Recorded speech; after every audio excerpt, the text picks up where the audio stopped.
കേരളം ഇനി ആര് ഭരിക്കണമെന്ന് നാളെ അറിയാം. വോട്ടെണ്ണാൻ മണിക്കൂറുകൾ മാത്രമാണ് അവശേഷിക്കുന്നത്. അവസാനവട്ട കണക്കുകൂട്ടലുകളിൽ ഇന്ന് പകൽ ഒന്ന് കഴിഞ്ഞ് ഒന്ന് ഇരുട്ടി വെളുത്താൽ കേരളത്തിൻ്റെ ഭാഗതയും നിർണ്ണയിക്കുന്ന വളരെ പ്രധാനപ്പെട്ട തെരഞ്ഞെടുപ്പ് പ്രക്രിയയുടെ അവസാനം കൂടിയാവുകയാണ്. ചുരുങ്ങിയത് 75 സീറ്റെങ്കിലും നേടി ഭരണത്തിൽ തുടരുമെന്ന ഉറച്ച വിശ്വാസത്തിലാണ് ഇടതുമുന്നണി ഉള്ളത്. 80-ൽ കുറയാത്ത സീറ്റ് പ്രതീക്ഷിക്കുന്നുണ്ട് UDF. തരംഗമുണ്ടായാൽ അത് 100-ലേക്ക് എത്തും എന്നുള്ള കണക്കുകൂട്ടലും മറ്റുമുണ്ട്. വോട്ടെണ്ണലിൻ്റെ ഒരുക്കങ്ങൾ തെരഞ്ഞെടുപ്പ് കമ്മീഷനും പൂർത്തിയാക്കിയിട്ടുണ്ട്. വിവിധ ബ്യൂറോകളിൽ നിന്ന്, കേരളമെമ്പാടുമുള്ള വിവിധ ബ്യൂറോകളിൽ നിന്ന് ഞങ്ങളുടെ പ്രതിനിധികൾ ജി ശ്രീജിത്ത്, ആജ്ഞ രവീന്ദ്രൻ, സാരംഗ് സുധാകരൻ, CV അനുമോദ്, ശരണ്യ സ്നേഹജൻ, KV ബൈജു എന്നിവർ ഏറ്റവും പുതിയ വിവരങ്ങളുമായി ചേരും. ആദ്യം കോട്ടയത്തേക്ക് പോകണം. രാഷ്ട്രീയ പോരാട്ടം നടക്കുന്ന മണ്ണ്. അവിടെ ഒരുപാട് അത്ഭുതങ്ങൾ പ്രതീക്ഷിക്കുന്നു. കോട്ടയം ജില്ലയിലുടനീളം ചില മാറ്റങ്ങളൊക്കെ വിചാരിക്കുന്നു. UDF ഒരുപാട് പ്രതീക്ഷ അർപ്പിക്കുന്ന ഒരു സ്ഥലമാണ്. ക്രിസ്ത്യൻ മെജോറിറ്റി മേഖല. എങ്ങോട്ടേക്ക് വോട്ടുകൾ പോയിട്ടുണ്ട്? BJPയുടെ ക്രിസ്ത്യൻ നയതന്ത്രം ഫലിക്കുമോ? ഇത്തരം കാര്യങ്ങളിലൊക്കെ ഒരു ഉത്തരം ലഭിക്കാൻ നാളെ വരെ കാത്തിരിക്കണം. ശ്രീജിത്ത്, തെരഞ്ഞെടുപ്പിൻ്റെ ഒരുക്കങ്ങൾ, വോട്ടെണ്ണലിൻ്റെ ഒരുക്കങ്ങളൊക്കെ ഏകദേശം പൂർത്തിയായി എന്ന് കരുതാം. അവസാനവട്ട കണക്കുകൂട്ടലിലാണ് അവിടുത്തെ രാഷ്ട്രീയ പാർട്ടികൾ. പ്രത്യേകിച്ചും ജോസ് കെ മാണി ജയിക്കണം, ജയിച്ചില്ലെങ്കിൽ നിലനിൽപ്പ് തന്നെ അവതാളത്തിലാകും. എന്താണ് കോട്ടയത്തിൻ്റെ ഏറ്റവും ഈ ദിവസത്തെ രാഷ്ട്രീയ സാഹചര്യം?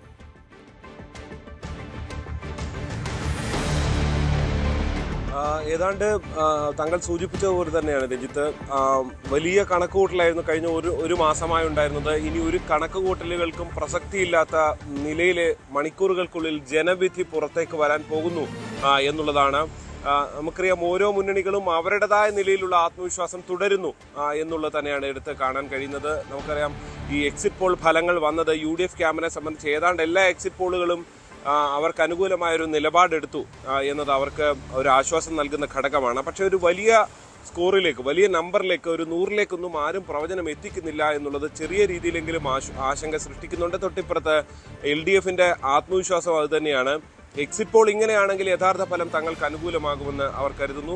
മധ്യ കേരളത്തിലടക്കം സീറ്റ് ഉണ്ട്, പ്രവചിച്ചിട്ടുണ്ട് എന്നുള്ളതാണ് NDAയുടെ ഒരു ആത്മവിശ്വാസമായി മാറുന്നത്. ഈ കേരള കോൺഗ്രസിനെ സംബന്ധിച്ച് അവർ തമ്മിലുള്ള ഒരു പോരാട്ടം നടക്കുന്നു. ജോസഫ് വിഭാഗം ഇത്തവണ UDFന്റെ തണലിൽ വലിയ ആത്മവിശ്വാസമാണ്. കഴിഞ്ഞ ഇത്തവണ മത്സരിച്ച 8-ൽ പക്ഷേ കാഞ്ഞങ്ങാട് ഒഴികെയുള്ള 7 സീറ്റിലും വിജയിക്കും എന്നാണ് അവരുടെ ആത്മവിശ്വാസം. അങ്ങനെയെങ്കിൽ കഴിഞ്ഞ തവണത്തെ ഒരു 2 സീറ്റിൽ നിന്ന് അത്രത്തോളം സീറ്റിലേക്ക് എത്തുക എന്നുള്ളത് കേരള കോൺഗ്രസ് ജോസഫ് വിഭാഗത്തിന്റെ വലിയൊരു ഉയർത്തെഴുന്നേൽപ്പിന് കൂടി അത് കാരണമാകും. പക്ഷെ അപ്പുറത്ത് അങ്ങനെയെങ്കിൽ ജോസ് കെ മാണി വിഭാഗത്തിന്റെ പ്രതിസന്ധി അത് എത്രത്തോളമാകും? ഇടുക്കിയും ചങ്ങനാശ്ശേരിയിലും പൂഞ്ഞാലും അടക്കം ആശങ്കകളുണ്ട്. അതേസമയം പാലാ ജയിക്കുമെന്ന ഉറച്ച ആത്മവിശ്വാസത്തിലാണ് ചെയർമാൻ. അങ്ങനെ ചെയർമാൻ ജയിച്ചാൽ തന്നെ പാർട്ടി ജയിച്ചു എന്ന നിലയിൽ കാര്യങ്ങൾ മുന്നോട്ട് പോകും എന്നതാണ് ഇപ്പുറത്ത് ജോസ് കെ മാണിയെ അനുകൂലിക്കുന്നവരും കേരള കോൺഗ്രസ് എമ്മിൽ ഒരു വിഭാഗവും ഒക്കെ കണക്ക് കൂട്ടുകയും ചെയ്യുന്നത്. എന്തായാലും എല്ലാ ഒരുക്കങ്ങളും പൂർത്തിയായി കഴിഞ്ഞു. 5 കോട്ടയത്തെ 9 നിയോജക മണ്ഡലങ്ങളുടെ വോട്ടെണ്ണൽ നടക്കുക. അതിൽ കോട്ടയത്തെ 3 വോട്ടെണ്ണലുണ്ട്. കോട്ടയം MD സെമിനാരി സ്കൂളിൽ കോട്ടയത്തെയും ഏറ്റുമാനൂരിലെയും വോട്ടുകൾ എണ്ണുന്നു. ബസേലിയസ് കോളേജിൽ വൈക്കത്തെ വോട്ടുകൾ എണ്ണുന്നു. പാലായാണ് മറ്റൊരു പ്രധാന ശ്രദ്ധാകേന്ദ്രം. പാലയിൽ എന്നുള്ളത് തന്നെയാണ് ത്രികോണ പോരാട്ടം ഷോൺ ജോർജിലൂടെയും മാണി സി കാപ്പനിലൂടെയൊക്കെ നടന്ന ഒരു മണ്ഡലം. അവിടെ ആര് ജയിക്കും എന്നുള്ള സസ്പെൻസ് അറിയാൻ പാല തന്നെ ജില്ലയിലെ ഏറ്റവും പ്രധാനപ്പെട്ട ശ്രദ്ധാകേന്ദ്രമായി മാറുന്നു. അവിടെ രാവിലെ ഏതാണ്ട് എല്ലായിടത്തും രാവിലെ 7:30 സ്ട്രോങ് റൂം തുറക്കും. 8 മണിക്ക് പോസ്റ്റൽ ബാലറ്റുകൾ എണ്ണും. 8:30 മറ്റ് വോട്ടുകൾ, അതായത് EVM പൊട്ടിച്ചുള്ള വോട്ടുകൾ എണ്ണി തുടങ്ങുമെന്നാണ് അവർ അറിയിച്ചിരിക്കുന്നത് തെരഞ്ഞെടുപ്പ് കമ്മീഷൻ. പാലയിൽ കാർമൽ സ്കൂളിലാണ് പാലയിലെയും കടുത്തുരുത്തിയിലെയും വോട്ടുകൾ എണ്ണുക. പൂഞ്ഞാറും മറ്റൊരു വലിയ ശ്രദ്ധാകേന്ദ്രമായി, ത്രികോണ പോരാട്ടത്തിലൂടെ ശ്രദ്ധാകേന്ദ്രമായി മാറുന്നു. കാഞ്ഞിരപ്പള്ളിയും അങ്ങനെയാണ്. അങ്ങനെ കാഞ്ഞിരപ്പള്ളിയിലെയും പൂഞ്ഞാറിലെയും വോട്ടുകൾ എണ്ണുന്നത് ഈരാറ്റുപേട്ടയിലാണ്, അരുവിത്തറ കോളേജിലാണ് ഇത് എണ്ണുന്നത്. തൊട്ടിപ്പുറത്തെ പുതുപ്പള്ളി, ചങ്ങനാശ്ശേരി മണ്ഡലങ്ങളിലെ SB ഹയർ സെക്കൻഡറി സ്കൂൾ ചങ്ങനാശ്ശേരിയിലാണ് എണ്ണുന്നത്. അങ്ങനെ ഏതാണ്ട് എല്ലാ ഒരുക്കങ്ങളും തെരഞ്ഞെടുപ്പ് കമ്മീഷൻ പൂർത്തിയാക്കി കഴിഞ്ഞു. രാഷ്ട്രീയ പാർട്ടികളും അവരുടെ പ്രതിനിധികളെ ഉൾപ്പെടെ സജ്ജമാക്കി പരിശീലനം കൊടുത്ത് എല്ലാ ഒരുക്കങ്ങളും പൂർത്തിയായി കഴിഞ്ഞു. ഒരു വാശിയേറിയ പോരാട്ടമുണ്ടാകും. പല മണ്ഡലങ്ങളിലും ഇഞ്ചോടിഞ്ച് ഫോട്ടോ ഫിനിഷിലേക്ക് കാര്യങ്ങൾ പോയേക്കാം എന്നുള്ള വിലയിരുത്തലുകളുണ്ട്. അതുകൊണ്ട് തന്നെ നാളത്തെ വോട്ടെണ്ണൽ ഒരുപക്ഷെ വലിയ സങ്കീർണതയിലേക്കോ ഒക്കെ ചില മണ്ഡലങ്ങളിലെങ്കിലും പോകാനോ തർക്കങ്ങളിലേക്കൊക്കെ പോകാനുള്ള സാധ്യതയുണ്ട്. അത് മുന്നിൽ കണ്ടുകൊണ്ടുള്ള ഒരു മുന്നൊരുക്കങ്ങൾ രാഷ്ട്രീയ പാർട്ടികളും നടത്തിയിട്ടുണ്ട് എന്നുള്ളതാണ്. എന്തായാലും എല്ലാ കണക്കുകൂട്ടലുകളും തീരുകയാണ്. ജനമനസ്സ് എന്ത് എന്ന് നാളെ അറിയാം. രഞ്ജിത്ത്. ശ്രീത്ത്, ഈ നമുക്കറിയാം, ഈ പറഞ്ഞ കുറഞ്ഞൊരു 3 മണ്ഡലങ്ങളെങ്കിലും ശക്തമായ ത്രികോണ പോരാട്ടം അവിടെ നടക്കുന്നുണ്ട്. ഇപ്പോൾ പൂഞ്ഞാറും പാലയും ഒക്കെ എടുത്താൽ ഏറ്റവും പ്രധാനമാണ്. സാധാരണയായി ഈ ഇലക്ട്രോണിക് വോട്ടിംഗ് മെഷീൻ്റെയൊക്കെ ഒരു വേഗതയുള്ളത് കൊണ്ട് ഒരു 10-10:30 മണിയോടുകൂടിയൊക്കെ ഫലത്തിലേക്കൊക്കെ വരണം. പക്ഷേ ഈ പറഞ്ഞതുപോലെ ഒരു ഇഞ്ചോടിഞ്ച് പോരാട്ടത്തിലേക്കൊക്കെ കാര്യങ്ങൾ മാറിയാൽ അവസാന റൗണ്ട് വരെ ഏറ്റവും പ്രാധാന്യത്തോടു കൂടി കാണേണ്ടി വരുന്നൊരു അവസ്ഥയിലേക്ക് മാറിയാൽ ഒരു പക്ഷേ വൈകലുണ്ടായേക്കാം, അല്ലേ? നമുക്ക് അല്പം കാത്തിരിക്കേണ്ടി വരും. അത്തരം ചില മണ്ഡലങ്ങളുമുണ്ട് കോട്ടയത്ത്.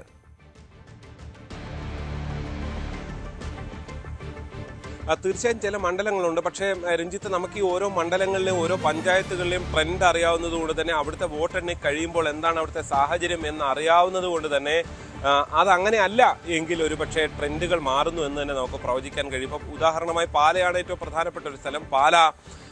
പാലയിൽ രാമപുരത്താണ് എണ്ണി തുടങ്ങുന്നത്. രാമപുരം കോൺഗ്രസ് വലിയ പ്രതീക്ഷ വെക്കുന്ന മണ്ഡലമാണ്.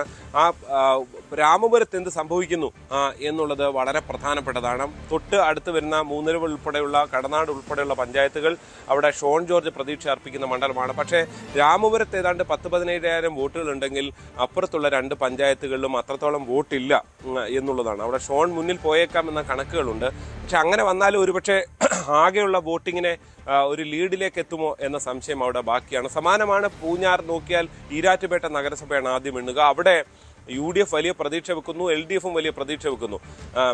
അവിടെ എത്രത്തോളം LDFും UDFും തമ്മിലുള്ള ഫൈറ്റ് നടക്കുന്നു. BJP അവിടെ കുറച്ച് താഴെയായിരിക്കും. പക്ഷേ തൊട്ടടുത്ത് വരുന്ന പൂഞ്ഞാർ തെക്കേക്കരയും പൂഞ്ഞാറും ഒക്കെ PC ജോർജ് മുന്നോട്ട് വന്നേക്കാം എന്ന് അവർ കരുതുന്നുണ്ട്. പ്രത്യേകിച്ച് പൂഞ്ഞാർ തെക്കേക്കര അവർ ഭരിക്കുന്ന പഞ്ചായത്താണ്. പക്ഷേ എന്നിരുന്നാലും ഈരാറ്റുപേട്ടയ്ക്ക് അത്രത്തോളം വോട്ടുകൾ അവിടെ പോൾ ചെയ്യപ്പെട്ടിട്ടില്ല എന്നുള്ളതാണ് പ്രധാനം.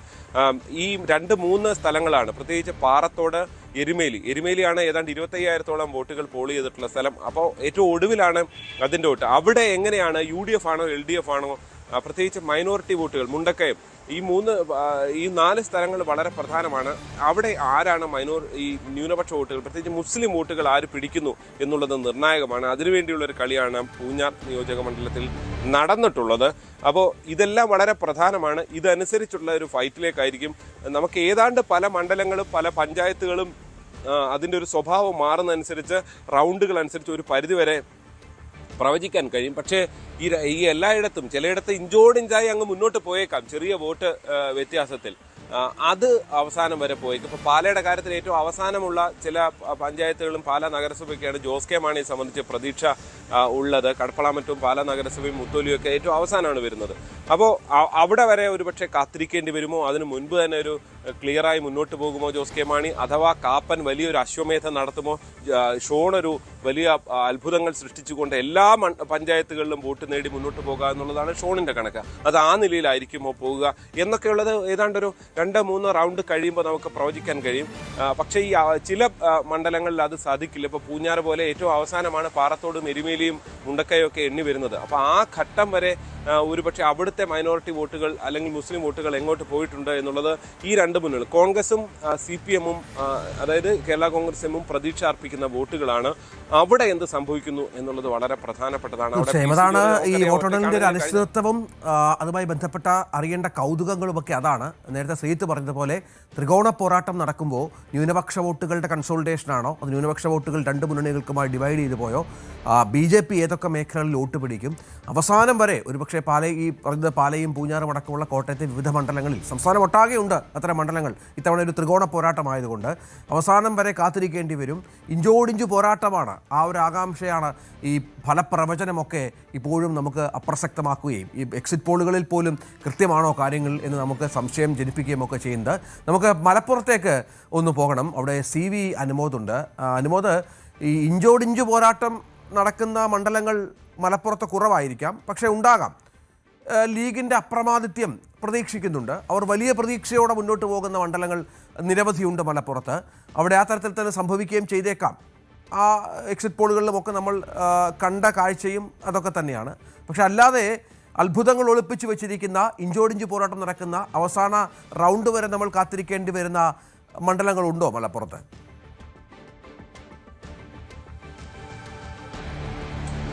Ranjith, good morning. നമുക്കറിയാം മലപ്പുറം ജില്ലയിൽ UDFന്റെ ഒരു സമഗ്രാധിപത്യം അവർ അവകാശപ്പെടുന്ന ഒരു ജില്ലയാണ്. 16-16 തൂത്തുവാരുമെന്ന ആത്മവിശ്വാസമാണ് അവർ പങ്കുവെക്കുന്നത്. പക്ഷേ ഇവിടുത്തെ സാഹചര്യങ്ങൾ നമുക്കറിയാം. ചില മണ്ഡലങ്ങളിലൊക്കെ കടുത്ത മത്സരം തന്നെയാണ് നടന്നിട്ടുള്ളത്. പ്രത്യേകിച്ച് വേങ്ങരയിലും പെരിന്തൽമണ്ണയിലും ഒക്കെ അപ്രതീക്ഷിതമായിട്ടുള്ളൊരു മത്സരം ആ തെരഞ്ഞെടുപ്പിൻ്റെ ഘട്ടത്തിലൊക്കെ നമ്മൾ കണ്ടതാണ്. പക്ഷേ ഇവിടെ ഫലത്തിലേക്ക് വരുമ്പോൾ നമ്മൾ ഏറ്റവും ഇടതുപക്ഷം പ്രതീക്ഷ അർപ്പിക്കുന്നത് പൊന്നാനിയും തവനൂരും തന്നെയാണ്. അതോടൊപ്പം തന്നെ മന്ത്രി വി അബ്ദുറഹ്മാൻ മത്സരിക്കുന്ന തിരൂര്, ഈ ഒരു 3 മണ്ഡലങ്ങളാണ് ഏറ്റവും പ്രധാനമായിട്ട് LDF കണക്കിലെടുക്കുന്നത്. അതിനപ്പുറമാണ് വേങ്ങരയും പെരിന്തൽമണ്ണയും ഒക്കെ വരുന്നത്, അതേപോലെ മങ്കടയിലും. അങ്ങനെ 6 ഇടങ്ങളിലാണ് അവർ ഏറ്റവും ഒരു പ്രതീക്ഷ അർപ്പിക്കുന്ന മണ്ഡലങ്ങളായി കണക്കാക്കുന്നത്. അതിൽ തന്നെ ഏറ്റവും വിജയസാധ്യതയായിട്ട് UDF മറികടക്കാൻ കഴിയാത്ത ഒരു മണ്ഡലമായിട്ട് വരിക വേങ്ങര പൊന്നാനിയാകും എന്ന തരത്തിൽ തന്നെയാണ് ഇടതുപക്ഷത്തിന്റെ വിലയിരുത്തൽ. ഏറ്റവും കുറഞ്ഞത് 5000 വോട്ടിനെങ്കിലും അവിടെ വിജയിച്ച് കയറാനാകുമെന്നൊരു ആത്മവിശ്വാസമാണ് പൊന്നാനിയിൽ അവർ പങ്കുവെക്കുന്നത്. പക്ഷേ അവിടെ സ്ഥാനാർത്ഥി നിർണയത്തെ തുടർന്നായ പ്രശ്നങ്ങളുണ്ട്, പാർട്ടിക്കുള്ളിൽ വന്ന ചില അതൃപ്തികളുണ്ട്, പാർട്ടി അനുഭാവികൾക്കിടയിലുണ്ടായ പ്രതിഷേധങ്ങളുണ്ട്. ഇതൊന്നും അവസാന ഘട്ടത്തിലും പൂർണ്ണമായിട്ടും പരിഹരിക്കാൻ ഇടതുപക്ഷത്തിന് കഴിയാതിരുന്നത് ഗുണം ചെയ്യും എന്നൊരു കണക്കുകൂട്ടലാണ് UDF സംബന്ധിച്ചുള്ളത്. അങ്ങനെ തീരദേശ മേഖലയിൽ നിന്ന് ഇടതുപക്ഷത്തിന് സാധാരണയായി ലഭിക്കുന്ന വോട്ടുകൾ അത് ഇത്തവണ അങ്ങനെ ആകില്ല എന്നൊരു കണക്കുകൂട്ടലാണ് UDF മറുവശത്ത് MK സക്കീർ എന്ന സ്ഥാനാർത്ഥിയുടെ വ്യക്തിത്വം അല്ലെങ്കിൽ അതിന് രാഷ്ട്രീയ ഭേദമന്യേ ലഭിക്കുന്ന വോട്ടുകൾ, പെരുമ്പടപ്പ് പോലെ UDF അല്പം മേധാവിത്വമുള്ള ഇടങ്ങളിൽ നിന്ന് പോലും അദ്ദേഹത്തിന് അനുകൂലമായി രാഷ്ട്രീയ ഭേദമന്യേ വോട്ടുകൾ ലഭിക്കുന്ന കണക്കുകൂട്ടലാണ് LDF അങ്ങനെ അവിടെ ഒരു 5000 വോട്ടിന് മണ്ഡലത്തിൽ വിജയിച്ച് മണ്ഡലം നിലനിർത്താമെന്ന കണക്കുകൂട്ടലാണ് ഉള്ളത്. 7 ഇടങ്ങളിലായിട്ടാണ്, 16 മണ്ഡലങ്ങളാണ് ആകെ ഉള്ളത്. അതിൽ 7 ഇടങ്ങളിലായിട്ടാണ് ഈ വോട്ടെണ്ണൽ നടക്കുക. കൊണ്ടോട്ടി, ഏറനാട്, മഞ്ചേരി, പെരിന്തൽമണ്ണ, മങ്കട, മലപ്പുറം എന്നീ മണ്ഡലങ്ങളുടെ വോട്ടെണ്ണൽ നടക്കുന്നത് ഗവൺമെൻറ് കോളേജ് മലപ്പുറത്താണ്. അതായത് ഈ ഇടങ്ങളിലെല്ലാം ഒറ്റ കേന്ദ്രങ്ങളിലാണ് കൗണ്ടിംഗ് നടക്കുന്നത്. നിലമ്പൂർ, വണ്ടൂർ മണ്ഡലങ്ങളുടെ നിലമ്പൂർ അമൽ കോളേജിലാണ് നടക്കുക. വേങ്ങര, വള്ളിക്കുന്ന്, തിരൂരങ്ങാടി എന്നീ മണ്ഡലങ്ങളുടെ തിരൂരങ്ങാടിയിൽ തന്നെയാണ് നടക്കുന്നത്. തിരൂരങ്ങാടി ഓർഫണേജിലും അതുപോലെ തിരൂരങ്ങാടി ഗവൺമെൻറ് ഹയർ സെക്കൻഡറി സ്കൂളിലും ഓർഫണേജ് അപ്പർ പ്രൈമറി സ്കൂളിലുമായിട്ടാണ് ഈ 3 മണ്ഡലങ്ങളുടെ വോട്ടെണ്ണൽ നടക്കുക.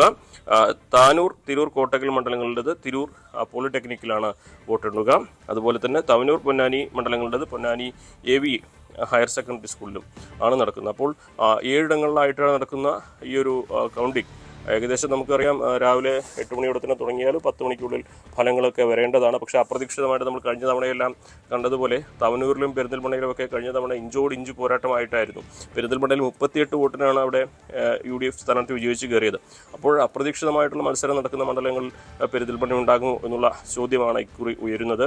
തവനൂരിൽ കഴിഞ്ഞ തവണ അവസാന റൗണ്ടിലാണ് KT ജലീൽ വിജയിച്ച് കയറിയത് ഫിറോസ് കുന്നുംപറമ്പിലിനെതിരെ. അപ്പോൾ അവിടെയും വലിയ തോതിൽ തന്നെ ഒരു മത്സരം ഇത്തവണയും നടക്കുന്ന ഒരു സാഹചര്യം VS ജോയും ജലീലും തമ്മിൽ. അങ്ങനെ നമുക്ക് ഈ ഒരു 6 മണ്ഡലങ്ങൾ, അതിൽ നമുക്ക് അവസാന റൗണ്ട് വരെ തന്നെ മത്സരം എവിടേക്ക് വേണമെങ്കിലും തിരിയാവുന്ന തരത്തിലേക്ക് ഒരുപക്ഷെ മാറാനുള്ള സാധ്യത നിലനിൽക്കുന്നുണ്ട്. UDF സമഗ്രാധിപത്യമെന്ന് അവർ അവകാശപ്പെടുമ്പോഴും LDF സംബന്ധിച്ച് വലിയ പോരാട്ടം നടക്കുന്ന മണ്ഡലങ്ങളായിട്ട് തന്നെ ഇത് കാണുന്നത്. അതിൽ തന്നെ 3 ഇടങ്ങളിൽ അവർ വിജയം പ്രതീക്ഷിക്കുന്നുമുണ്ട്. വി അബ്ദുറഹ്മാൻ അദ്ദേഹത്തിൻ്റെ സ്വന്തം നിലയിൽ നേടുന്ന വോട്ടുകളാണ് തിരൂരിൽ ഫലം നയിക്കുക. പാർട്ടി വോട്ടുകൾക്ക് പുറമെ അദ്ദേഹം സ്വന്തം നിലയിൽ നേടുന്ന വോട്ടുകൾ അത് എത്രമാത്രം ഉണ്ടെന്ന് അദ്ദേഹത്തിന് മാത്രമാണ് അറിയുക. നിലവിൽ 6000-ലധികം വോട്ടിൻ്റെ വ്യത്യാസം LDF UDF തമ്മിൽ മണ്ഡലത്തിലുണ്ട്. അതിനെ മറികടക്കുവാൻ വി അബ്ദുറഹ്മാനെ കൊണ്ട് സാധിക്കുമോ, സ്വന്തം നിലയിൽ നേടുന്ന വോട്ടുകൾ കൊണ്ട് സാധിക്കുമോ എന്നുള്ളതാണ് തിരൂരിലെ പ്രധാനമായിട്ടും ഉയരുന്ന ഒരു ചോദ്യം. എന്താണെങ്കിലും ഒരു UDF സംബന്ധിച്ച് ഭരണത്തിലെത്തുന്നതിൽ ഏറ്റവും പ്രധാനപ്പെട്ട സീറ്റുകൾ നേടുന്ന ഒരു ജില്ലയായിട്ടാണ് മലപ്പുറത്തെ കാണുന്നത്.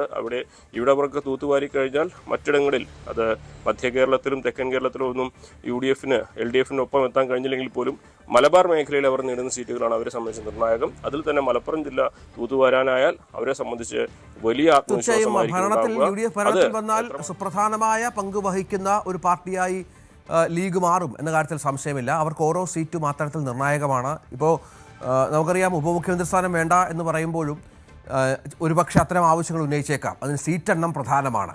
ഒരു 25-ന് മുകളിലൊക്കെ സീറ്റിലേക്ക് എത്തുന്നൊരു പശ്ചാത്തലമൊക്കെ ഉണ്ടായാൽ എന്തായിരിക്കും ലീഗിൻ്റെ ഡിമാൻഡ് എന്നതുകൂടി കാത്തിരുന്ന് കാണണം. ഇതുവരെയുള്ളൊരു പ്രതീക്ഷ ലീഗിൻ്റെ എന്താണ്, നമ്മൾ ഈ ഉപമുഖ്യമന്ത്രി സ്ഥാനമൊന്നും വേണ്ട എന്ന് പറയുന്നു, പക്ഷേ പ്രധാന വകുപ്പുകൾ ലീഗിനൊപ്പം ഉണ്ടാകും. കുഞ്ഞാലിക്കുട്ടി എന്ന് പറയുന്ന അവരുടെ നേതാവിനെ കൃത്യമായി അവർ പ്ലേസ് ചെയ്യുകയും ചെയ്യും. UDF മന്ത്രിസഭയുണ്ടായാൽ അത് ഏത് തരത്തിൽ പോകുമെന്നുള്ളത് കാത്തിരുന്ന് കാണണം. പക്ഷേ ആവശ്യങ്ങൾ വർദ്ധിക്കുകയല്ലേ ഉള്ളൂ ഒരു സർക്കാർ രൂപീകരണത്തിലേക്ക് കടക്കുമ്പോൾ ലീഗിൻ്റെ ഭാഗത്ത് നിന്ന്. ഈ പ്രത്യേകിച്ച് സീറ്റെണ്ണമൊക്കെ ഈ പ്രതീക്ഷിക്കുന്നതിനേക്കാളൊക്കെ മുകളിലേക്ക് എത്തിയാൽ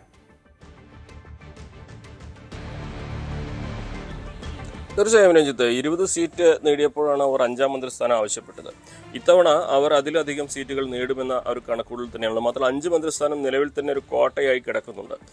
ഇത്തവണ 25-ൽ 21-ലധികം സീറ്റുകൾ വിജയം നേടിക്കഴിഞ്ഞാൽ സ്വാഭാവികമായിട്ടും അവർ കൂടുതൽ സ്ഥാനങ്ങൾ, ക്യാബിനറ്റ് സ്ഥാനങ്ങൾ ആവശ്യപ്പെടും. അതിൻ്റെ ഒരു ക്വാട്ട വരുന്നത് സ്വാഭാവികമായിട്ടും കോൺഗ്രസിന് എത്ര സീറ്റുണ്ട്, അവർ എത്ര ക്യാബിനറ്റ് സ്ഥാനം വീതിക്കുന്നു എന്നതിൻ്റെ കൂടെ അടിസ്ഥാനത്തിലായിരിക്കും. എന്നാണെങ്കിലും ആനുപാതികമായിട്ട് ഒരു പ്രാതിനിധ്യം വേണമെന്നൊരാവശ്യം ലീഗിലുണ്ടാകും. അവർ ഉപമുഖ്യമന്ത്രി സ്ഥാനം ഒന്നും ആവശ്യപ്പെട്ടില്ലെങ്കിൽ പോലും, പരസ്യമായിട്ട് ആവശ്യപ്പെട്ടില്ലെങ്കിൽ പോലും അതിന് തക്ക രീതിയിലുള്ള സ്ഥാനങ്ങൾ അവരെ നേടിയെടുക്കാനുള്ള സമ്മർദ്ദം UDF-ൽ ചെലുത്തുമെന്ന കാര്യത്തിൽ സംശയമില്ല. ഒപ്പം തന്നെ മന്ത്രിസ്ഥാനമായിട്ടായിരിക്കില്ല, ഒരുപക്ഷെ ഡെപ്യൂട്ടി സ്പീക്കർ സ്ഥാനമോ സ്പീക്കർ സ്ഥാനമോ ചീഫ് വിപ്പ് സ്ഥാനമോ അങ്ങനെ ക്യാബിനറ്റ് റാങ്കിലുള്ള സ്ഥാനങ്ങൾ തന്നെ വേണം എന്ന ഒരു ആവശ്യമായിരിക്കും അവർ മുന്നോട്ട് വയ്ക്കുക. നിലവിൽ തന്നെ മുതിർന്ന നേതാക്കളുടെ ഒരു വലിയ നിര തന്നെ ഈ ഒരു മത്സരത്തിൽ ഇത്തവണ ഉണ്ട്. സ്വാഭാവികമായിട്ടും അവരെയൊക്കെ പരിഗണിക്കേണ്ട സാഹചര്യത്തിലേക്ക് മുസ്ലിം ലീഗ് എത്തുമ്പോൾ അവർക്ക് പരമാവധി ക്യാബിനറ്റ് സ്ഥാനങ്ങൾ അല്ലെങ്കിൽ പദവികൾ വേണമെന്ന ഡിമാൻഡിൽ തന്നെയായിരിക്കും പാർട്ടിക്കകത്ത് ഈ ഒരു ആവശ്യം ഉയരുക. കുഞ്ഞാലിക്കുട്ടി മുന്നിൽ നിന്ന് നയിക്കുമെന്ന കാര്യത്തിൽ സംശയമൊന്നുമില്ല. അദ്ദേഹം തന്നെയാണ് ഏറ്റവും പ്രധാനപ്പെട്ട വകുപ്പുകൾ കൈകാര്യം ചെയ്യുക. അത് എല്ലാ കാലത്തും അങ്ങനെ തന്നെയാണ്. കുറേ നമുക്ക് UDF സർക്കാരിൻ്റെ ഒരു ചരിത്രം നോക്കുമ്പോൾ തന്നെ മനസ്സിലാക്കാൻ സാധിക്കുക. മറ്റ് മന്ത്രിസ്ഥാനത്തേക്ക് ആരെല്ലാം വരുമെന്ന പേരുകൾ ഉയരുന്നുണ്ട്. നേരത്തെ തന്നെ PK ബഷീറിൻ്റെ പേര് സജീവമായ ചർച്ചയിലുണ്ടായിട്ടെന്നാണ്. N ഷംസുദ്ദീൻ, അദ്ദേഹം 4 തവണയായിട്ട് വന്നതാണ്. അതേപോലെ കോഴിക്കോട് ജില്ലയിൽ നിന്ന് പാറക്കൽ അബ്ദുള്ളയെ പരിഗണിക്കണമെന്ന ആവശ്യം ഉയരുന്നുണ്ട്. KM ഷാജി, അദ്ദേഹം കാസർഗോഡ് നിന്ന് മലപ്പുറത്തേക്ക് എത്തിയപ്പോൾ തന്നെ അദ്ദേഹത്തിന് വിജയിച്ചാൽ ഒരു മന്ത്രിസ്ഥാനം എന്നൊരു വാഗ്ദാനം അല്ലെങ്കിൽ അത്ര ഒരു ആവശ്യം അദ്ദേഹം മുന്നോട്ട് വെച്ചതായിട്ടുള്ള, അദ്ദേഹത്തിൻ്റെ ഭാഗത്തുള്ളവർ മുന്നോട്ട് വെച്ചതായിട്ടുള്ള ഒരു വിവരങ്ങളുണ്ട്. മഞ്ഞളാംകുടി അലി, അദ്ദേഹം മുതിർന്ന നേതാവാണ്, അദ്ദേഹത്തെയും പരിഗണിക്കേണ്ട സാഹചര്യം ഉണ്ടാകും. അങ്ങനെ ഒരു പടി നേതാക്കൾ തന്നെ, ഒരു വലിയ ഒരു നിര നേതാക്കൾ തന്നെ മുസ്ലിം ലീഗിൽ ഈ ഒരു പദവിക്ക് അർഹരായിട്ടുണ്ട്. സ്വാഭാവികമായിട്ടും അവരാരെല്ലാം തിരഞ്ഞെടുക്കണമെന്ന കാര്യത്തിൽ ലീഗിൽ വലിയ ചർച്ചകൾ നടക്കേണ്ടി വരും. അപ്പോൾ എത്രയും അധികം ക്യാബിനറ്റ് സ്ഥാനങ്ങൾ ലഭിച്ചാൽ അത്രയും അവർക്ക് പാർട്ടിക്കുള്ളിലെ ഈ പ്രശ്നങ്ങൾ പരിഹരിക്കാനാകും. അതുകൊണ്ട് തന്നെ പരമാവധി സ്ഥാനങ്ങൾ അവർ പരസ്യമായിട്ടൊരു വിഴുപ്പലക്കലിന് തയ്യാറായില്ലെങ്കിലും UDF-ൽ സമ്മർദ്ദം ചെലുത്തി അവരത് നേടിയെടുക്കും. ലീഗിന്റെ ഒരു അപ്രമാദിത്യം UDF സർക്കാരിൽ ഉണ്ടാകുമെന്ന കാര്യത്തിൽ സംശയമില്ല. സർക്കാർ രൂപീകരണത്തിലേക്ക് കടക്കുന്ന സമയത്ത് നമുക്ക് സാരംഗിലേക്ക് ഒന്ന് പോകണം. തിരുവനന്തപുരത്ത് സാരംഗ് BJP വിജയം പ്രതീക്ഷിക്കുന്ന 2 സീറ്റുകളും തലസ്ഥാന നഗരിയിലാണ്. ഇതിപ്പോൾ നിയമവും കഴക്കൂട്ടവും അതുമായി ബന്ധപ്പെട്ടുള്ള കണക്കുകൂട്ടലുണ്ട്. പക്ഷേ LDF-ന് നിർണായകമാണ്. അവരുടെ സിറ്റിംഗ് MLA-മാരുടെ എണ്ണം ഏറ്റവും അധികമുള്ള ജില്ലകളിലൊന്നാണ് തിരുവനന്തപുരം. അവിടെ മിക്ക സ്ഥലങ്ങളിലും അവർ വലിയ പോരാട്ടം നേരിട്ടിരുന്നു, സംശയമില്ല. UDF വലിയ വിജയപ്രതീക്ഷയിലുണ്ട്. സീറ്റ് എണ്ണത്തിൻ്റെ കാര്യത്തിലൊക്കെ ചില പ്രവചനങ്ങൾ അവരുടെ ഭാഗത്തുനിന്നുണ്ടായിട്ടുണ്ട്. ഏതായാലും ഈ അവസാന ദിവസത്തെ കണക്കുകൂട്ടലുകൾ വരുമ്പോൾ ഈ പഴയതുപോലുള്ള ആത്മവിശ്വാസം 3 മുന്നണികൾക്കും തലസ്ഥാനത്തുണ്ടോ? രഞ്ജിത്ത്, എക്സിറ്റ് പോൾ ഫലങ്ങൾ വന്നതോടുകൂടി തന്നെ ഏത് രീതിയിലായിരിക്കും ഫലം എന്നതിൽ വലിയ ചോദ്യം നിലനിൽക്കുന്നുണ്ട്. കാരണം ഭരണ തുടർച്ച പ്രതീക്ഷിച്ച് നിൽക്കുന്ന LDF-ഉം ഒപ്പം ഒരു അക്കൗണ്ട് തുറക്കാൻ വേണ്ടി തിരുവനന്തപുരം, അതായത് നിരവധി A-ക്ലാസ് മണ്ഡലങ്ങൾ എന്ന് പറയുമ്പോൾ തന്നെ കേരളത്തിൽ ഏറ്റവും പ്രതീക്ഷ അർപ്പിക്കുന്ന മണ്ഡലം നിൽക്കുന്നത് തിരുവനന്തപുരത്താണ്, നേമത്താണ്. ഏറ്റവും പ്രതീക്ഷ ത്രികോണ മത്സരം നടക്കുന്ന മണ്ഡലവും ഒപ്പം തന്നെ BJP-യുടെ A-ക്ലാസ് മണ്ഡലം നിലനിൽക്കുന്ന മണ്ഡലവും സ്ഥലവുമാണ് നേമം. അവിടെയും എന്താവും വിധി എന്ന കാര്യത്തിൽ നാളെ ഒരു മണിക്കൂറുകൾ മാത്രം ഇനി കാത്തിരുന്നാൽ മാത്രം മതി. എന്തുതന്നെയായാലും ഒരു ഭരണ തുടർച്ചയുടെയും ഒപ്പം ഭരണ അട്ടിമറിയുടെയും കാര്യങ്ങൾ തീരുമാനിക്കുന്നത് ഇപ്പോൾ മലബാർ ഏരിയകളിലാണെന്നുണ്ടെങ്കിൽ അവിടെ ഒരു ഏകദേശം ഒരു പ്രതീക്ഷ അർപ്പിക്കാൻ കഴിയുന്ന മണ്ഡലങ്ങളാണ്. പക്ഷേ ഈ ഒരു ഭരണ അട്ടിമറി അടക്കം അതിന് കാരണമാകാൻ സാധ്യതയുള്ള കൂടുതൽ മണ്ഡലങ്ങൾ നിൽക്കുന്നത് തെക്കൻ ജില്ലകളിലേക്കാണ്. അതുതന്നെ തിരുവനന്തപുരം ജില്ലയിലും വലിയ അട്ടിമറി UDF പ്രതീക്ഷിക്കുന്നുണ്ട്. മാത്രമല്ല അക്കൗണ്ട് തുറക്കാൻ പ്രതീക്ഷ അർപ്പിക്കുന്ന മണ്ഡലം നേരത്തെ സൂചിപ്പിച്ച പോലെ തന്നെ നേമവും ഇവിടെ തിരുവനന്തപുരത്താണുള്ളത്. അത് അക്കൗണ്ട് പൂട്ടിക്കുമെന്നും ഇരട്ടപ്പൂട്ടിട്ട് പൂട്ടിക്കുമെന്നാണ് പറയുന്ന മന്ത്രി ശിവൻകുട്ടിയും ഇവിടെ മത്സരിക്കുന്നു. ഒപ്പം മറ്റ് പ്രധാനപ്പെട്ട മത്സരം നടക്കുന്ന കഴക്കൂട്ടം മണ്ഡലത്തിലാണ്. കാരണം കടകംപള്ളി സുരേന്ദ്രനാണ് മത്സരിക്കുന്നതും. ഒപ്പം അവിടെ ശക്തമായൊരു മത്സരവും കാത്തുസൂക്ഷി വെച്ചിട്ടുണ്ട്. ഒപ്പം R ശ്രീലേഖ മത്സരിക്കുന്നു. അങ്ങനെ പല മണ്ഡലങ്ങൾ, അതായത് തലസ്ഥാന നഗരി, തലസ്ഥാനത്തെ പല മണ്ഡലങ്ങളും ത്രികോണ മത്സരങ്ങൾ നടക്കുന്ന മണ്ഡലങ്ങളാണ്. അവിടെ ആര് ജയിക്കും, ആര് തോൽവി നേരിടും എന്ന കാര്യത്തിൽ കൃത്യമായ ഒരു ഉറപ്പ് അതാർക്കുമില്ല. ഒരു നേരിയ മാർജിനിലുള്ള വിജയങ്ങളായിരിക്കാം ഇവിടെ കൂടുതലും ഉണ്ടാവുക എന്നാണ് മുന്നണികൾ പ്രതീക്ഷ അർപ്പിക്കുന്നത്. ഒപ്പം തന്നെ ഈ ഒരു മണ്ഡലങ്ങളിലെ വിജയം ഏത് രീതിയിൽ ഭരണത്തിലേക്കുള്ള, അതായത് ഏത് മുന്നണിയാണോ ഭരണത്തിലേക്ക് വരുന്നത് അവരെ ഏത് രീതിയിലേക്ക് ഈ ഒരു തിരുവനന്തപുരം ജില്ലയിലെ മണ്ഡലങ്ങൾ സ്വാധീനിക്കും എന്ന കാര്യത്തിലും വ്യക്തത കുറവ് ഇപ്പോഴും മുന്നണികൾക്കുണ്ട്. ഒരു പ്രതീക്ഷ, അതായത് എക്സിറ്റ് പോൾ ഫലങ്ങൾ പിന്തുടർന്നുകൊണ്ടാണ് UDF ഇപ്പോൾ നേരത്തെ സൂചിപ്പിച്ച പോലെ തന്നെ ഒരു ഭരണം ഉറപ്പിച്ചുകൊണ്ടുള്ള ഒരു ട്രെൻഡാണ് ഇപ്പോൾ UDF ക്യാമ്പുകളിൽ നിൽക്കുന്നത് എങ്കിൽ അതിനപ്പുറത്തേക്ക് ഒരു വിജയം അല്ലെങ്കിൽ എക്സിറ്റ് പോൾ ഫലങ്ങളെ മറികടന്നുകൊണ്ട് ഒരു ഭരണ തുടർച്ച ഉണ്ടാകുമെന്നൊരു പ്രതീക്ഷയിലാണ് ഇപ്പോൾ LDF ക്യാമ്പുകൾ നിൽക്കുന്നത്.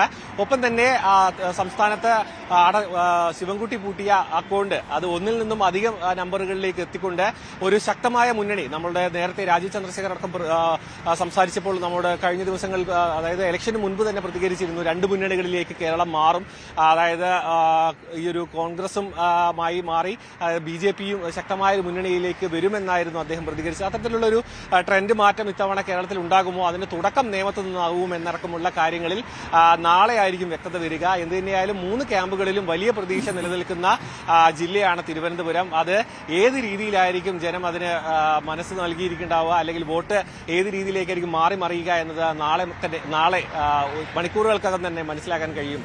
രഞ്ജിത്ത്, തീർച്ചയായും അത് തലസ്ഥാന നഗരത്തിൻ്റെ ഒരു പ്രത്യേകതയാണ്. 3 മുന്നണികൾക്കും ഒരുപോലെ പ്രതീക്ഷയുള്ള ഒരു ജില്ല. അത് അപൂർവം ജില്ലകളിൽ മാത്രമാണ് അത്തരമുള്ളത്. തിരുവനന്തപുരത്ത് 3 മുന്നണികളും പ്രതീക്ഷ അർപ്പിക്കുന്നു. BJPക്ക് തങ്ങൾക്ക് അക്കൗണ്ട് തുറക്കണമെങ്കിൽ തിരുവനന്തപുരത്തും തുടങ്ങുക എന്നുള്ളത് പ്രധാനപ്പെട്ട ലക്ഷ്യമാണ്. നേമത്തെ അക്കൗണ്ട് പൂട്ടിച്ചതാണ്. നേരത്തെ സാരംഗ് പറഞ്ഞ പോലെ അത് ഇരട്ട പൂട്ടിട്ട് പൂട്ടിവെച്ചിട്ടുണ്ട് എന്നുള്ള ശിവൻകുട്ടിയുടെ പ്രഖ്യാപനത്തിനൊക്കെ എത്ര സമയത്ത് ആയുസുണ്ട് എന്നുള്ളത് കാത്തിരുന്ന് കാണണം.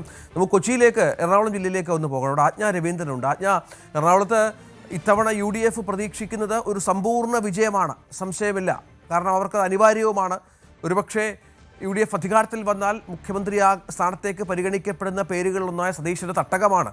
സതീശൻ്റെ ആളുകളാണ് എറണാകുളം ജില്ല മുഴുവനുള്ള നിറഞ്ഞു നിൽക്കുന്ന ആളുകൾ എന്ന് മനസ്സിലാക്കണം. അപ്പോൾ സ്വാഭാവികമായും ആ സീറ്റുകൾ, ആ മണ്ഡലങ്ങൾ മുഴുവൻ പിടിച്ചെടുക്കുക എന്നുള്ളത്, അത്തരത്തിലുള്ള സ്ഥാനാർത്ഥികളെ അവതരിപ്പിച്ചു, ശക്തമായ മത്സരം നടത്തി. LDFൻ്റെ പ്രധാന ശക്തി കേന്ദ്രങ്ങളിൽ പോലും അത്തരത്തിൽ മുന്നോട്ട് കൊണ്ടുപോകാൻ സാധിച്ചുവെന്ന വിലയിരുത്തലുണ്ട്. BJPക്ക് ആകട്ടെ 2020യുടെ ഒരു സാന്നിധ്യമാണ് അവിടെ പ്രതീക്ഷ അർപ്പിക്കുന്നത്. പക്ഷേ അവർ വിജയത്തിലേക്ക് എത്തുമോ എന്ന കാര്യമൊന്നും നമുക്ക് ഒരിക്കലും പ്രവചിക്കാനാവില്ല. എന്താണ് എറണാകുളത്തെ ഏറ്റവും ഒടുവിലത്തെ, നമുക്കിനിയും മണിക്കൂറുകൾ മാത്രമാണല്ലോ വോട്ടിനുള്ളത്, മുന്നണികളുടെ സ്ഥാനാർത്ഥികൾ നേതാക്കളുമായൊക്കെ സംസാരിക്കുമ്പോൾ അവർ പങ്കുവെക്കുന്ന വികാരം?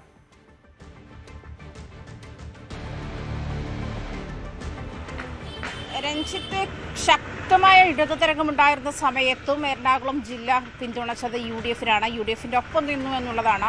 കഴിഞ്ഞ 2 ടേമിലും 9-5 എന്നുള്ള സംഖ്യ അത് അങ്ങനെ തന്നെ നിലനിൽക്കുകയും ചെയ്ത്. അതേസമയം രഞ്ജിത്ത് സൂചിപ്പിച്ചതുപോലെ തന്നെ UDFന്റെ ഇത്തവണത്തെ ലക്ഷ്യമെന്ന് പറയുന്നത്, കോൺഗ്രസിന്റെ ഇത്തവണത്തെ ലക്ഷ്യമെന്ന് പറയുന്നത് മുഴുവൻ മണ്ഡലങ്ങളും 14 മണ്ഡലങ്ങളും പിടിച്ചെടുക്കുക എന്നുള്ളത് തന്നെയാണ്.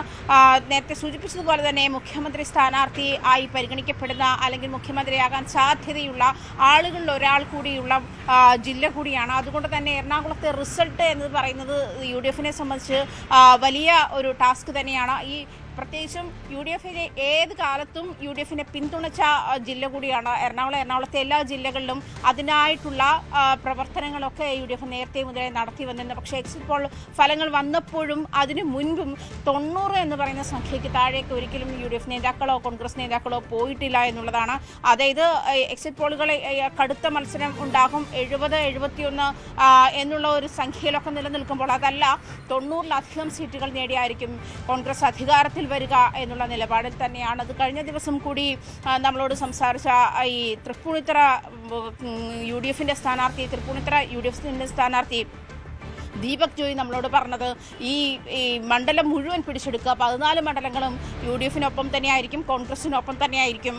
അതുമാത്രമല്ല, അതായത് സംസ്ഥാനത്ത് ഏറ്റവും കൂടുതൽ മണ്ഡലങ്ങൾ സംഭാവന ചെയ്യുന്നത് കൊച്ചിയിൽ നിന്നായിരിക്കും, എറണാകുളത്ത് നിന്നായിരിക്കും എന്നുള്ള പ്രതീക്ഷയിലാണ്. പക്ഷേ അതേസമയം തന്നെ UDFിലെ മറ്റടിയൊഴുക്കുകൾ ചർച്ചയാകുന്നുണ്ട്. കെ ബാബു കഴിഞ്ഞ ദിവസം സുധീറിനെതിരെ വെളിപ്പെടുത്തലുമായി വന്നിരിക്കുന്ന ബാർക്കോഴ വിവാദവുമായി തനിക്ക് സംഭവിച്ചതും തൻ്റെ സീറ്റ് നിഷേധവുമായി ബന്ധപ്പെട്ട് തനിക്ക് സംഭവിച്ചതും അല്ലെങ്കിൽ തനിക്ക് സീറ്റ് നൽകാതിരിക്കാൻ സുധീരൻ ശ്രമിച്ചിരുന്ന കാര്യങ്ങളും ബാർക്കോഴയുമായി ബന്ധപ്പെട്ട ബാർ ലൈസൻസുകൾ പുതുക്കി നൽകുന്നതുമായി ബന്ധപ്പെട്ട KPCCയിലെ മുതിർന്ന നേതാക്കൾക്കിടയിലുണ്ടായ അസ്വാരസ്യവും ആ സമയത്ത് തന്നെ വി എം സുധീരൻ എടുത്തിരുന്ന നിലപാടും ഒക്കെ തൻ്റെ തെരഞ്ഞെടുപ്പിനെ ബാധിച്ചിരുന്നു എന്നുള്ള വെളിപ്പെടുത്തലുമായി കെ ബാബു രംഗത്തെത്തിയിരിക്കുന്ന ഒരു സാഹചര്യമുണ്ട്. അത് മാത്രമല്ല LDFിനെ സംബന്ധിച്ചിട്ട് കഴിഞ്ഞ ദിവസം ശ്രീനിജൻ 554 വോട്ടുകൾ, അതായത് പാർട്ടി വിലയിരുത്തികൾ 5000 വോട്ടുകളോളം പാർട്ടിക്ക് ലഭിക്കേണ്ടുന്ന വോട്ടുകൾ ഉറപ്പില്ല എന്നുള്ളൊരു നിരീക്ഷണത്തിൽ എത്തിയപ്പോൾ അതല്ല 554 വോട്ടുകൾ തനിക്ക് ലഭിക്കും, അതിന് ഭൂരിപക്ഷം ഉണ്ടാകും, ചിലപ്പോൾ അതിൻ്റെ ഒപ്പം ഒരു 0 കൂടി ചേർക്കേണ്ടി വരും എന്നുള്ള ഒരു പോസ്റ്റുമായിട്ട് ശ്രീനിജൻ രംഗത്തെത്തുന്ന ഒരു സാഹചര്യം കൂടി ഉണ്ടായിരുന്നു. കുന്നത്തുനാട് നമുക്കറിയാം 2020 വളരെയധികം ശക്തിയുള്ള ഒരു മണ്ഡലമാണ് കുന്നത്തുനാട്. 4 പഞ്ചായത്തായിരുന്നു തെരഞ്ഞെടുപ്പുമായി, അതായത് തെരഞ്ഞെടുപ്പിലേക്ക് പോകുമ്പോൾ കുന്നത്തുനാട് മണ്ഡലത്തിൽ 4 പഞ്ചായത്തുകളായിരുന്നു 2020 കയ്യിലുണ്ടായിരുന്നത്. ആ ഒരു കണക്ക് കൂട്ടൽ കൂടി കണക്കെടുത്തുകൊണ്ടായിരിക്കും ഒരു പക്ഷേ, അതായത് NDAയുമായി BJPയുമായി അലയൻസായി 2020യും BJPയും കൂടി അലയൻസ് ആയിരുന്ന ഒരു സാഹചര്യത്തിൽ BJP വോട്ടുകളും 2020 വോട്ടുകളും ചേർന്ന് കുന്നത്തുനാട് മണ്ഡലം ഒരു പക്ഷേ കയ്യിൽ നിന്ന് പോയേക്കാം എന്നൊരു ആശങ്ക CPMന് പാർട്ടിക്ക് ഉണ്ട് എന്നുള്ളതിൻ്റെ വെളിപ്പെടുത്തലാണ് ഇന്നലെ പുറത്തു വന്നത്. അതുമായി ബന്ധപ്പെട്ടുള്ള തർക്കമാണ് ശ്രീനിജൻ. അതുമായി ബന്ധപ്പെട്ട് ഈ വോട്ട്, അതായത് തനിക്ക് വ്യക്തിപരമായി ലഭിക്കേണ്ടുന്ന വോട്ടുകളുണ്ട്, BJPയിലെയും 2020യിലെയും വോട്ടുകൾ തനിക്ക് ലഭിക്കേണ്ടതുണ്ട്, അത് പാർട്ടിക്ക് പുറത്തുള്ള വോട്ടുകളാണ്, പാർട്ടി വോട്ടുകളെ പറ്റിയാണ് പാർട്ടിയുടെ കാൽക്കുലേഷൻ തുടങ്ങിയ തരത്തിലുള്ള വിശദീകരണങ്ങളുമൊക്കെ ആയിട്ട് ശ്രീനിജനും രംഗത്തെത്തുന്ന സാഹചര്യമുണ്ട്. എന്നിരുന്നാലും കൊച്ചിയെ സംബന്ധിച്ച് കൊച്ചി എപ്പോഴും ഈ നേരത്തെ സൂചിപ്പിച്ചതുപോലെ തന്നെ കടുത്ത ഇടത് ചായ്വും ഇടതൊഴുക്കും ഉണ്ടായിരുന്ന സമയത്തൊക്കെയും UDFിൻ്റെ ഒപ്പം നിന്നിരുന്ന, കോൺഗ്രസിൻ്റെ ഒപ്പം നിന്നിരുന്ന മണ്ഡലം തന്നെയാണ് എറണാകുളം. അത് എറണാകുളത്തെ എല്ലാ മണ്ഡലങ്ങളും 14 മണ്ഡലങ്ങളിലും 9-5 എന്നുള്ള ഒരു കക്ഷി നില നിൽക്കുന്ന സാഹചര്യത്തിൽ ഈ 9ൽ നിന്നും ബാക്കി 5 കൂടി പിടിച്ചെടുക്കുക എന്നുള്ളതാണ് UDFിന്റെ ഏറ്റവും പ്രധാനപ്പെട്ട ലക്ഷ്യം. അത്തരത്തിലൊരു വലിയ മത്സരം എറണാകുളം ജില്ലയിൽ ചില മണ്ഡലങ്ങളിലെങ്കിലും ഉണ്ടാകുന്നുണ്ട്. പ്രവചനത്തിന് അതീതമായ സാഹചര്യങ്ങളുള്ള പല മണ്ഡലങ്ങളുമുണ്ട്, സംശയമില്ല. എറണാകുളം UDFിൻ്റെ തട്ടകമാണ്. പലപ്പോഴും UDFിൻ്റെ ചില കോട്ടകളിൽ കടന്നു കയറിയിട്ടുണ്ട്. അത് തിരിച്ചു പിടിക്കുക എന്നുള്ളതാണ് ലക്ഷ്യം വെക്കുന്നത്. എത്രത്തോളം നടന്നിട്ടുണ്ട് എന്നുള്ളത് നമുക്ക് മണിക്കൂറുകൾക്കകം അറിയാം. നമുക്കിനിയിപ്പോൾ പോകേണ്ടത് കാസർഗോട്ട് KV ബൈജുവിലേക്കാണ്. ബൈജു, ഇപ്പോൾ തിരുവനന്തപുരത്തിൻ്റെ കാര്യം പറഞ്ഞതുപോലെ BJPക്ക് മൂന്നാമത് NDA എന്ന മൂന്നാം ശക്തിക്ക് എന്താണ് ജയിക്കുമെന്ന് പ്രതീക്ഷിക്കുന്ന കുറഞ്ഞ 2 മണ്ഡലങ്ങളെങ്കിലും അവിടെ ഉണ്ട്, കാസർഗോഡും ഒപ്പം മഞ്ചേശ്വരവും. അവിടെ നല്ല പോരാട്ടം നടന്നിട്ടുണ്ട്, സംശയമില്ല. മഞ്ചേശ്വരത്തെങ്കിലും വിജയിക്കും എന്നവർ കരുതുന്ന പശ്ചാത്തലമുണ്ട്. പക്ഷേ കഴിഞ്ഞ 2 തിരഞ്ഞെടുപ്പുകളുടെ അനുഭവം സുരേന്ദ്രനെ സംബന്ധിച്ചിടത്തോളം അത്ര സുഖകരമല്ല, കുറഞ്ഞ വോട്ടുകൾക്ക് പരാജയപ്പെട്ടിട്ടുണ്ട്. ഇത്തവണ അത് മറികടക്കാം എന്നുള്ള ആത്മവിശ്വാസമുണ്ടോ, അതോ UDFിൻ്റെ ഒരു അപ്രമാദിത്യം ഇത്തവണയും കാസർഗോഡ് ജില്ലയിൽ ഈ മണ്ഡലങ്ങളിൽ കാണാൻ സാധിക്കുമോ? LDFിൻ്റെ കോട്ടകളിൽ ഏതെങ്കിലും തരത്തിലുള്ള ഉറച്ച കോട്ടകളുണ്ടല്ലോ, അവിടെ എന്തെങ്കിലും ഇളക്കത്തിന് സാധ്യതയുണ്ടോ? ഞാൻ ചോദിക്കുന്നത് നമ്മൾ ദിവസങ്ങളായി ചോദിച്ചുകൊണ്ടിരിക്കുന്ന ചോദ്യമാണ്. പക്ഷേ അവസാന ദിവസത്തെ കണക്കുകൂട്ടലുകളിൽ ഒരു യാഥാർത്ഥ്യത്തോട് ചേർന്നുള്ള ചില കണക്കുകളിലേക്കൊക്കെ മുന്നിൽ എത്തിക്കാണുമല്ലോ. അത്തരം വിവരങ്ങൾ എന്തെങ്കിലും ഉണ്ടോ?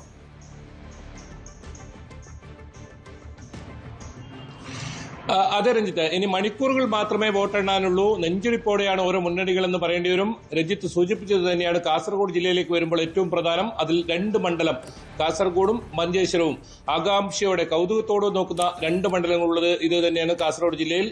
കാരണം നേരത്തെ സൂചിപ്പിച്ചതുപോലെ 2ാം സ്ഥാനത്താണ് കാലങ്ങളായി BJP ഇവിടെ ഉള്ളത്. ഇത്തവണ വിജയിക്കാൻ കഴിയും. അത് പ്രത്യേകിച്ച് മഞ്ചേശ്വരത്ത് K സുരേന്ദ്രന് കഴിഞ്ഞ 20 വർഷമായി കാസർഗോഡ് ജില്ലയിലെ സാന്നിധ്യമാണ്. പ്രത്യേകിച്ച് മഞ്ചേശ്വരത്തെ സ്ഥാനാർത്ഥിയാണ്. ഇതുവരെ വിജയിക്കാൻ സാധിച്ചില്ല. 89 വോട്ടിനും 745 വോട്ടിനും ഒക്കെ പരാജയപ്പെടുന്ന സാഹചര്യം. ഇത്തവണ ആ പഴുതുകളെല്ലാം അടച്ച് ശക്തമായ മത്സരം കാഴ്ചവെക്കുന്നുണ്ടെന്ന് വേണം പറയാൻ. അതായത് ഈ 2 മണ്ഡലങ്ങളിലും പ്രവചനാതീതം എന്ന് തന്നെ പറയേണ്ടി വരും. എന്തായാലും ഈ മുസ്ലിം ലീഗിനെ സംബന്ധിച്ചിടത്തോളം, UDFിൽ മുസ്ലിം ലീഗാണല്ലോ 2ഉം, മഞ്ചേശ്വരവും കാസർഗോഡ്, അവരെ സംബന്ധിച്ചിടത്തോളം വലിയ അഭിമാന പോരാട്ടം നടക്കുന്ന മണ്ഡലം കൂടിയാണത്. ഏതെങ്കിലും തരത്തിൽ പരാജയപ്പെട്ടാൽ UDF ഭരണത്തിൽ വരുന്ന സാധ്യതയുണ്ടാൽ അത് മുസ്ലിം ലീഗിനെ സംബന്ധിച്ചിടത്തോളം ഏറ്റവും വലിയ ക്ഷീണമായിരിക്കും ഈ 2 മണ്ഡലവും. അതുകൊണ്ട് തന്നെ പരമാവധി വോട്ടർമാരെ ബൂത്തിലെത്തിക്കാനും തങ്ങളുടെ വോട്ടുറപ്പിക്കാനും ഒക്കെ മുസ്ലിം ലീഗ് ശ്രമിച്ചിരുന്നു. പക്ഷേ അവിടെ ചില പ്രശ്നങ്ങൾ മുസ്ലിം ലീഗിനുണ്ടായിട്ടുണ്ട്. പ്രത്യേകിച്ച് ഏറ്റവും കൂടുതൽ പ്രവാസി വോട്ടർമാരുള്ള മണ്ഡലങ്ങളാണ് ഈ കാസർഗോഡ് കാസർഗോഡും മഞ്ചേശ്വരവും. അതായത് 7000-ഓളം പ്രവാസി വോട്ടർമാർ ഈ രണ്ട് മണ്ഡലങ്ങളിലുമുണ്ട്. ഇത്തവണ യുദ്ധത്തിന്റെ പശ്ചാത്തലത്തിലും വിമാനക്കൂലിയൊക്കെ വലിയ തോതിൽ കൂടിയതും വിമാനം റദ്ദ് ചെയ്യുന്ന സാഹചര്യമൊക്കെ ഉണ്ടായതുകൊണ്ട് തന്നെ അങ്ങനെ വിദേശത്ത് നിന്നും വോട്ട് ചെയ്യാൻ ആളുകൾ എത്താത്ത സാഹചര്യം ഉണ്ടായിരുന്നു. അത് മുസ്ലിം ലീഗിനെ സംബന്ധിച്ചിടത്തോളം വലിയ ആശങ്ക ഉണ്ടാക്കുന്നുണ്ട്. അപ്പോഴും അവർക്ക് ആശ്വാസമുള്ളത് BJPയെ സംബന്ധിച്ചിടത്തോളം നിരവധി SIR വന്നതോടുകൂടി നിരവധി വോട്ടുകൾ തള്ളുന്ന സാഹചര്യം, അതായത് 15,000-ഓളം വോട്ടുകളൊക്കെ ഈ രണ്ട് മണ്ഡലങ്ങളിൽ തള്ളുന്ന സാഹചര്യം ഉണ്ടായിരുന്നു. അത് വലിയ ഒരു പ്രതീക്ഷയാണ് മുസ്ലിം ലീഗിനുള്ളത്. ഏതായാലും ഈ NDA മഞ്ചേശ്വരം മണ്ഡലത്തിൽ ഇത്തവണ വിജയിക്കാനാകുമെന്ന ഉറച്ച പ്രതീക്ഷയിൽ തന്നെയാണ്. എക്സിറ്റ് പോൾ ഫലം തന്നെയാണ് അതിൽ ഏറ്റവും പ്രധാനം. മലബാറിൽ 2 സീറ്റാണ് മിക്ക സർവേകളും പ്രവചിച്ചിട്ടുള്ളത്. അത് ഒന്ന് പാലക്കാട്ടും അതുപോലെ തന്നെ മഞ്ചേശ്വരത്തുമാണ്. ആ ഒരു പ്രതീക്ഷ BJPയെ സംബന്ധിച്ചിടത്തോളം. ഒപ്പം കാസർഗോഡ് വളരെ ശക്തമായ മത്സരമാണ്. ഇത്തവണ ത്രികോണ മത്സരമാണ് നടന്നതെന്ന് പറയേണ്ടി വരും. കാരണം LDF സ്ഥാനാർത്ഥി കരുത്തനായ സ്ഥാനാർത്ഥിയാണ്. അത്തരത്തിലുള്ള ഒരു സ്ഥാനാർത്ഥിയെ ഇത്തവണ ഇറക്കിയതോടുകൂടി തന്നെ അത് ആർക്ക് ഗുണം ചെയ്യും?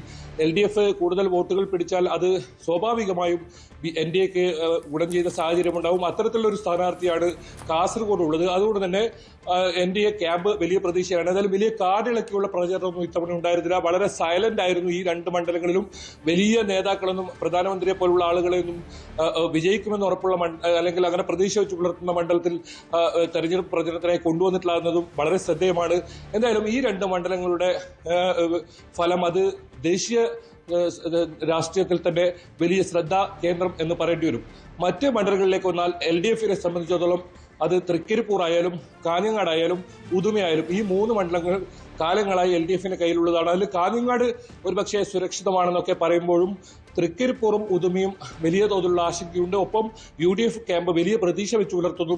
പ്രത്യേകിച്ച് ഉദുമ ഇത്തവണ പിടിച്ചെടുക്കാൻ കഴിയുമെന്ന ഒരു പ്രതീക്ഷ തന്നെയാണ് UDF ക്യാമ്പ് പറയുന്നത്. ഏറ്റവും ഒടുവിൽ പോലും അവരുടെ കണക്കുകൾ അങ്ങനെയാണ് അവർ നിർത്തുന്നത്. അവിടെ LDF കുറച്ച് പുറകിൽ പോകുമെന്ന് LDFന്റെ കണക്കുകൾ തന്നെ വ്യക്തമാകുന്നത്. ഏതായാലും ചെറിയ ഭൂരിപക്ഷത്തിലെങ്കിലും ഉദുമയെ ജയിക്കാനാകുമെന്നാണ് LDF ക്യാമ്പ് പറയുന്നത്. പക്ഷേ UDF ക്യാമ്പ് ആകട്ടെ ഇത്തവണ ഉദുമ മണ്ഡലം പിടിച്ചെടുക്കാൻ കഴിയുമെന്ന് തന്നെയാണ് പറയുന്നത്. ഏതായാലും വലിയ തോതിലുള്ള വാശിയേറിയ മത്സരം നടന്ന മണ്ഡലങ്ങളാണ് 5 മണ്ഡലങ്ങളും കാസർഗോഡ് ജില്ലയിലേത്.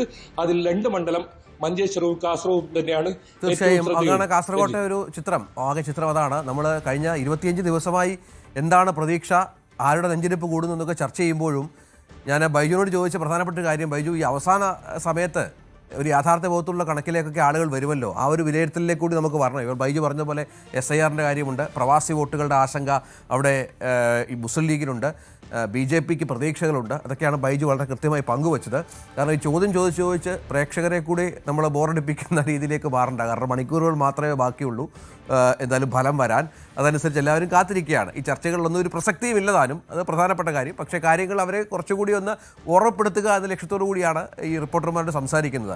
ശരണ്യ സ്നേഹജൻ ആലപ്പുഴയിലെ വിവരങ്ങളുമായി ചേരും. ശരണ്യ, ഈ പറഞ്ഞതുപോലെ തന്നെ സുധാകരൻ എന്ത് അത്ഭുതങ്ങൾ അവിടെ സാധിച്ചെടുക്കുമെന്നുള്ളതാണ് ആലപ്പുഴയെ സംബന്ധിച്ചിടത്തോളം ഏറ്റവും നിർണായകമായ ചോദ്യങ്ങളിലൊന്ന്.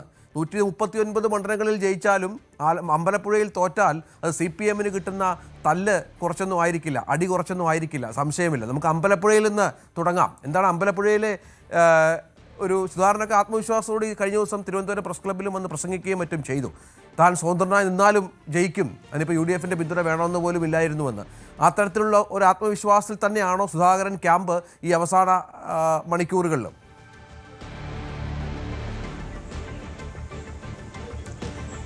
തീർച്ചയായിട്ടും രഞ്ജിത്ത്, സംസ്ഥാനത്ത് തന്നെ ഏറ്റവും ശ്രദ്ധേയമായ മത്സരം നടക്കുന്ന മണ്ഡലങ്ങളിലൊന്നാണ് അമ്പലപ്പുഴ. അത് സുധാകരൻ സ്ഥാനാർത്ഥി തന്നെയാണ്. കാരണം CPMനെ അല്ലെങ്കിൽ നിലവിലുണ്ടായിരുന്ന ഒരു ഭരണ സംവിധാനത്തെ വെല്ലുവിളിച്ചുകൊണ്ട് ഒരു തെരഞ്ഞെടുപ്പിലേക്ക് ഇറങ്ങി എന്നുള്ളതാണ്. അതുകൊണ്ടാണ് MV ഗോവിന്ദൻ അടക്കമുള്ള സംസ്ഥാന സെക്രട്ടറി അടക്കമുള്ള ആളുകൾ ആലപ്പുഴയിൽ ക്യാമ്പ് ചെയ്ത തെരഞ്ഞെടുപ്പിനെ നയിക്കുകയും ഒപ്പം തന്നെ ജില്ലാ സെക്രട്ടേറിയറ്റിലും ജില്ലാ കമ്മിറ്റിയിലും മറ്റെവിടെ ജയിച്ചാലും ഭരണം കിട്ടിയാലും അമ്പലപ്പുഴയിൽ പരാജയപ്പെട്ടാൽ അത് പാർട്ടി കേൾക്കുന്ന അല്ലെങ്കിൽ അതൊരു വലിയ ബുദ്ധിമുട്ടാകും എന്ന് പ്രവർത്തകരെ അടക്കം അറിയിക്കുകയും ചെയ്ത ഒരു തെരഞ്ഞെടുപ്പ് കാലമായിരുന്നു ആലപ്പുഴ കടന്നുപോയത്.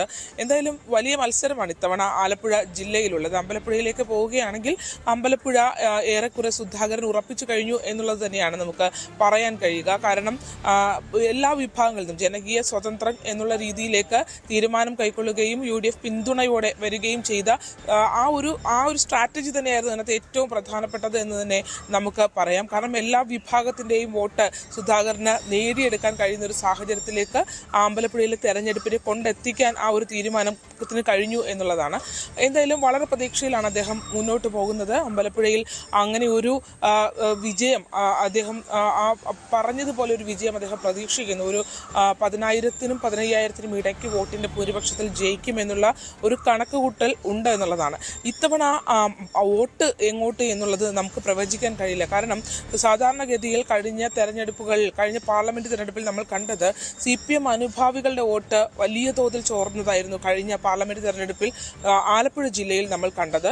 അതോടൊപ്പം തന്നെ വലിയ മുന്നേറ്റം BJPക്ക് ഉണ്ടാക്കാൻ കഴിഞ്ഞ തെരഞ്ഞെടുപ്പ് കൂടിയായിരുന്നു കഴിഞ്ഞ പാർലമെന്റ്. അങ്ങനെ ഒരു പൊളിറ്റിക്കൽ മത്സരത്തിലേക്ക് നമ്മൾ പോവുകയാണെങ്കിൽ ഇത്തവണ ആലപ്പുഴ കാണിക്കുന്ന ഒരു സ്വഭാവം എന്ന് പറയുന്നത് കേഡർമാർ, അതായത് പാർട്ടി കേഡർമാർക്കുള്ളിൽ തന്നെ ഇത്തരത്തിലൊരു തെരഞ്ഞെടുപ്പിനോടൊരു വലിയ അവമതിപ്പ് ഉണ്ടായിരുന്നു എന്നുള്ളത് യാഥാർത്ഥ്യമാണ്. ഒരുപക്ഷെ കേഡർമാർ, അതായത് അനുഭാവികൾ പോയാലും കേഡർമാരുടെ വോട്ട് പാർട്ടിക്ക് വീഴാറുണ്ടായിരുന്നു. പക്ഷേ കേഡർമാർ അനുഭാവികളെക്കാൾ കൂടുതൽ മാറി ചിന്തിച്ചൊരു തെരഞ്ഞെടുപ്പാണ് ഇതെന്ന് തന്നെ പറയാൻ കഴിയും. അത്തരത്തിൽ പല പാർട്ടി കോട്ടകളിലും അത്തരത്തിൽ വിള്ളൽ വീണ് അല്ലെങ്കിൽ അതിനോടൊരു മടുപ്പ് കാണിക്കുന്ന ഒരു സാഹചര്യം ഉണ്ടായിരുന്നു. അത് ജില്ലയിലെ പാർട്ടിയുടെ പ്രശ്നങ്ങൾ തന്നെ അതൊരു വലിയ ഘടകം തന്നെയാണ്. കാരണം ജില്ലയിലെ നേതൃത്വത്തിലുള്ള ഒരു അവമതിപ്പ്, അതോടൊപ്പം തന്നെ തുടർഭരണം വേണ്ട എന്നുള്ളൊരു മടുപ്പ് ആളുകൾ ഉണ്ടായിരുന്നു. മറ്റൊരു പ്രധാനപ്പെട്ട സംഭവമായത് SDP ബാന്ധവം തന്നെയാണ്. അതായത് ഒരു പ്രത്യക്ഷത്തിൽ പറഞ്ഞ് ഇപ്പോൾ അമ്പലപ്പുഴയുടെ കേസിലൊക്കെ പറയുകയാണെങ്കിൽ H സലാമിനെതിരെ അത്തരത്തിലുള്ള ആരോപണങ്ങൾ ഉണ്ടായിരുന്നു, SDP ബന്ധമുണ്ടെന്നൊക്കെയുള്ള ആരോപണങ്ങൾ ഉണ്ടായിരുന്നു. അതിനപ്പുറത്തേക്ക് ഇതൊരു പ്രത്യക്ഷ പ്രചരണമാവുകയും SDP കേന്ദ്രങ്ങൾ കൃത്യമായി ഇടതുപക്ഷത്തിന് വേണ്ടി വോട്ട് തേടി ഇറങ്ങുകയും ചെയ്ത ഘട്ടത്തിൽ ഇപ്പുറത്തൊരു വലിയ ഏകീകരണം ഉണ്ടായി എന്നുള്ളത്, UDFന് അനുകൂലമായ ഒരു ഏകീകരണം ഉണ്ടായി എന്നുള്ളത് യാഥാർത്ഥ്യമാണ്. അതും ഇവിടെ തിരിച്ചടിയായി എന്നുള്ളതാണ്. മറ്റൊന്ന്, CPMന്റെ ശക്തി കേന്ദ്രങ്ങളിൽ SDP-യുമായി പോരടിച്ച് നിൽക്കുന്ന പ്രവർത്തകർക്കിടയിൽ ഇതൊരു വലിയ നിരാശ ഉണ്ടാക്കുകയും പലയിടങ്ങളിലും അത്തരത്തിൽ ഈ തെരഞ്ഞെടുപ്പിനോട് നിസ്സംഗരാകുകയും ചെയ്യുന്ന ഒരു സാഹചര്യം ഉണ്ടായിട്ടുണ്ട്. എന്തായാലും ആലപ്പുഴയിൽ വളരെ കുറച്ച് മണ്ഡലങ്ങൾ മാത്രമാണ് വിവിധ മുന്നണികൾക്ക് ഉറപ്പിച്ച് പറയാൻ കഴിയുക. അത് ബാക്കിയുള്ളിടത്തെല്ലാം രഞ്ജിത്ത് വളരെ കടുത്ത മത്സരമാണ്, ആലപ്പുഴ ശ്രദ്ധേയമായ ഒരു ജില്ല തന്നെയാണ്, സംശയമില്ല. രണ്ട് മുന്നണികളുടെയും രാഷ്ട്രീയ പോരാട്ടം ഇത്തവണ കാര്യമായി നടന്ന മണ്ഡലം കൂടിയാണ്.